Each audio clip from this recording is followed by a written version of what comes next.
Naku, nakawala yung aso kasi iniwan ko yung gate na bukas. Ano ko lang po kakadating ko galing palengke. Asan na kaya yun? Ayun o! Ayun siya o. Ayan. Ay, Britney! Halika nga! Ang hirap pa namang habulin yan. Ayun o. Naku, doon pa dumumi. Kukuha pa ako ng ano. Uwi!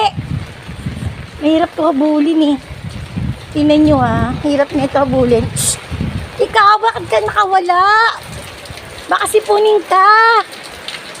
Ang hirap niya itong habulin. Tingnan mo. Isang kamay lang ako. Ayan, ang bait. Buti hindi nagpaka... Ayun, paano ko ito hawakan? Meron ako cellphone, meron ako ng payong. Dahan-dahan lang ha.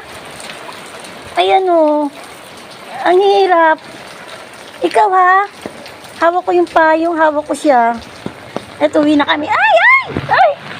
Yung payong. Nababasa ako. Ang lakas ng ulan. Basang-basa ako.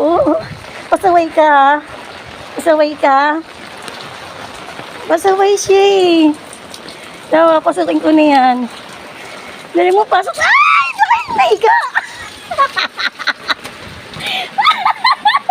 Pareho kami nabasa ako. Basang-basa ako.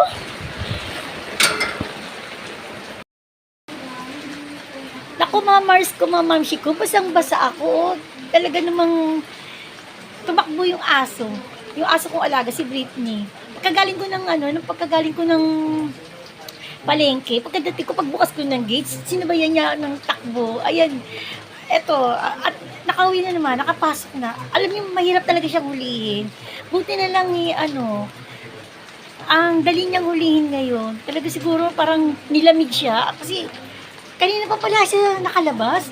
Parang napansin ko, parang wala yung aso ko. Tsaka yung gate bukas. Sabi ko, ay, pagtingin ko nga, ayun na nga. Ayan, nadulas siya. Itong papasok na namin, dala-dala ko siya, nadulas siya. Nadulas siya din. Ako naman parang napaganon ako kasi nga, hawak ko yung payong, hawak ko yung cellphone. Ayun, nakakatawa, no? Naging namin ng aso ko na talaga namang nagpahabol at gusto niya magpaulan. Ayan po, be happy po. At natuwa naman ako talaga sa paghuli ng aso ko. Talagang nakakatawa naman. Talagang naliligo siya sa ulan talaga. Ayan.